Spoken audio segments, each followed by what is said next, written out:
So mga par, isang malupit nga po na real talk ang sinabi ng bagong WBC Featherweight Champion na si Bruce Carrington sa Japanese Monster na Uya Inoue. Sa naging panayam kasi nito mga idol sa Porter Podcast, nagpatama si Carrington kay Inoue. Aniya lahat daw ng kinikilala na magagaling na boxer. Pinatunayan daw ang galing nila sa Amerika na sentro daw ng magagaling na boxer sa buong mundo. Pero sa Inoue daw mga boss, hindi pa daw napapatunayan ang kanyang sarili sa Amerika at hindi mo daw matatawag ang sarili mo na isang solid na fighter kung hindi mo daw napatunayan ang galing mo sa US. Kaya kinukumbinsi ni Carrington si Inoue na dumayo daw sa New York para sa kanilang pagtotoo sa WBC Featherweight title. Well, sa totoo lang mga boss, isang nonsense talaga ang mga sinabi ni Carrington. Talagang hinayag lang nito mga idol para hamunin si Inoue na maglaban sila sa US. Para sa gayon, hindi na siya dadayo sa Japan. At bakit naman natin ito nasabi na nonsense mga boss? Dahil makailang beses na po dumayo si Inoue sa Amerika at lahat ng laban nito puro panalo, knockout pa, at isa pa mga idol. Bakit pa ba papatunayan ni Inoue ang kanyang sarili sa US? Halos lahat na malalakas sa 122 pounds, nilabanan niya na at tinalo. Naging 2 division undisputed champion na ito mga idol at isang 4 division champion.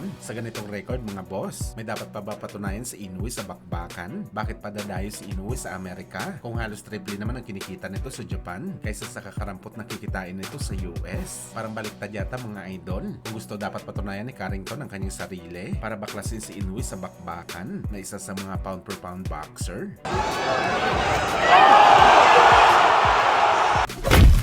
Sa kabilang banda naman mga idol, dahil viral nga po nalalapit na bakbakan ng ating pambansang kamao Manny Pacquiao kalaban si Mayweather Jr. sa buwan ng September, kung saan mga idol, hindi pa nga nangyayari ang laban. Marami na kagad ang nagagalit ng mga fans at nagre-reklamo na siguradong ginto daw ang presyo ng ticket sa rematch na bakbakan ni Pacman at Floyd. Marami kasi ang nadismaya sa unang laban ng dalawang fighter dahil ang mahal-mahal daw ng ticket sa laban nila. Wala naman daw masyado aksyon ang nangyari sa bakbakan. Kung matatandaan nyo mga idol, napakamahal talaga ng ticket ni Pacman at Floyd sa unang laban nila. Record breaking ito mga boss, kung saan umabot ito ng $115,000 ang bawat presyo ng ticket sa ringside. Katumbas ito ng 6.7 million pesos para sa pera natin. Isang upuan pa lang yan. At sa reklamo naman ng mga boxing fans na walang masyadong aksyon, alam nyo naman mga idol, basta si Floyd, takbuhan at yakapan ang mas marami. Pero sa rematch ng dalawang legend mga boss, naniniwala tayo na mas mura ito kaysa sa una. Pero gayon pa man mga idol, tiyenta natin, mahal pa rin ang posibleng ticket sa rematch ni Pacman at Floyd kumpara sa typical na ticket ngayon kung manonood ka ng boxing event. Iba talaga kasi mga idol kung meron na pangalan ng pinapanood mo, lalo pa kung dalawa sa pinakasikat na legend ang maglalaban sa ibabaw ng boxing ring. Sigurado may presyo talaga yan mga boss. Kaya abangan natin to mga idol. Malalaman natin ang presyo kung mag-open na ang ticket ceiling sa laban ni Pacman at Boss Manny.